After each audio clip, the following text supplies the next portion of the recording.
Good evening, all. In 2001, 18 years ago, I joined Action Against Hunger as an administrative assistant for the South Sudan mission. Today, I oversee the administration, finance, logistics, IT, security, and human resource of the Horn and Eastern African Regional Office.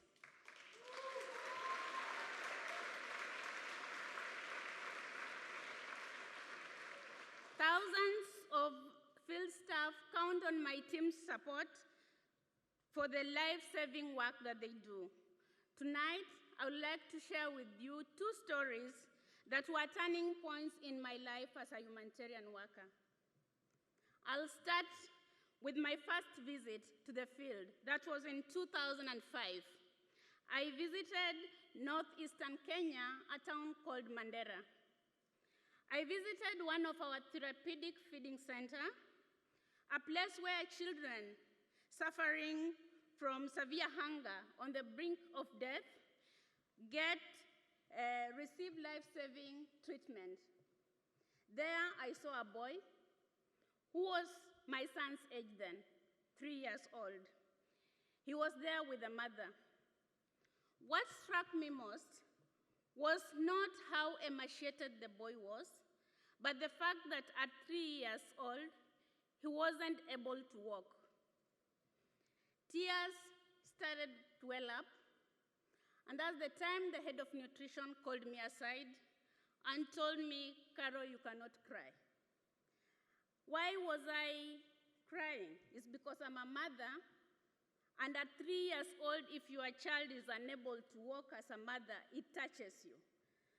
So she told me, "Don't cry, because if you do cry, the mother will feel hopeless, because they see us, Action Against Hunger, as people who've brought them hope.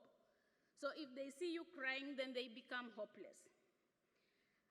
I want to believe for that reason, I was not able to contain, because I'm human. And from that experience, I decided not to be in programs, but in support, so that I can support those who can stand that to do the work. Another story I would like to share with you that has stuck with me from 2009. I was the acting head of base in a place called Malakal in South Sudan. It wasn't an easy thing. I was managing 30 staff, to be precise. One night, we had crossfire because armed groups started a fight, and I was in charge of the base. Everyone was asking me what to do then. The airstrip was closed, and trying to escape was not an option, because it will draw attention to us.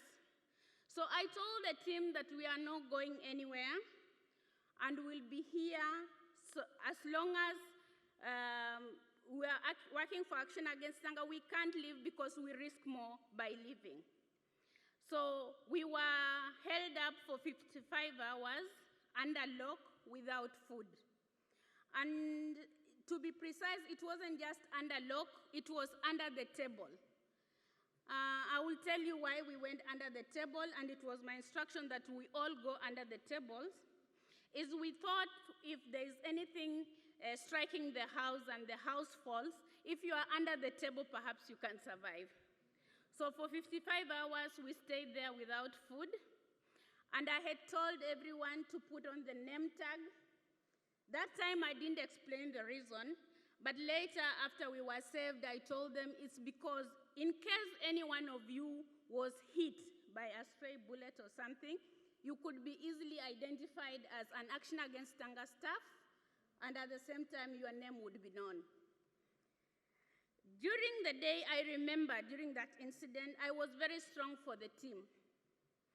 But at night, I couldn't sleep because I was thinking about my children. I was thinking, I'm going to leave my children, I'm going to die here, while I'm fighting for other children. It was during these difficult moments that I came to fully understand my role as a humanitarian worker. I thought I had come to assist the vulnerable, and I would still assist them up to the last day of my life. This work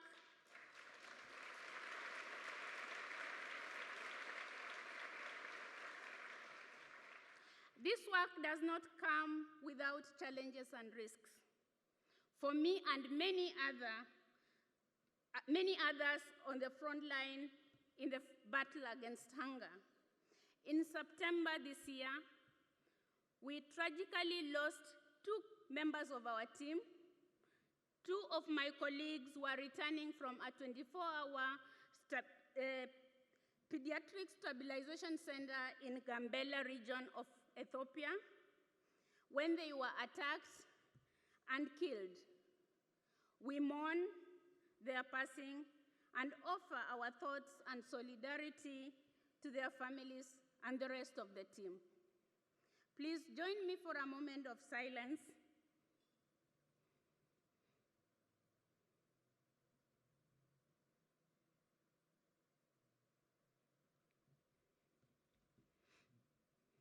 Thank you. Okay, my commitment to fight hunger is deep in my bones. Now that we are launching a new global campaign that encourages everyone to band together against hunger, our goal is to get simple diagnostic band. This simple diagnostic band, we have to get it to millions of families who have no other way of telling if their child is healthy. The band acts as a nutrition thermometer. I will show you the band. Here's the band. The band, a mother ties it on the upper arm circumference of the child. When you turn it around and it's to the green, it means the child is healthy. But when it goes to yellow and red, then it means the child is malnourished. Together, this band of hope, we can diagnose more children with severe hunger than ever before. The earlier malnutrition is detected and treated, the better a child's chance of recovery. Tonight, I'm asking you to band together and to stand in solidarity with humanitarians like us who are willing to risk our own lives to save the children and help them grow healthy and strong. My colleague, Hannah Kasaya,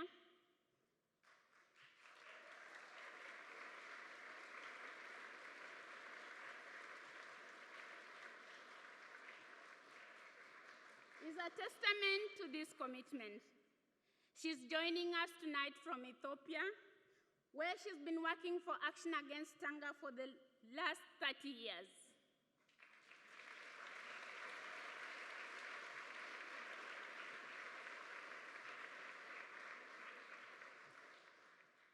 So I hope tonight you will dip into your hearts and your pockets so that the stronger we band together, the more children we can save. Thank you so much.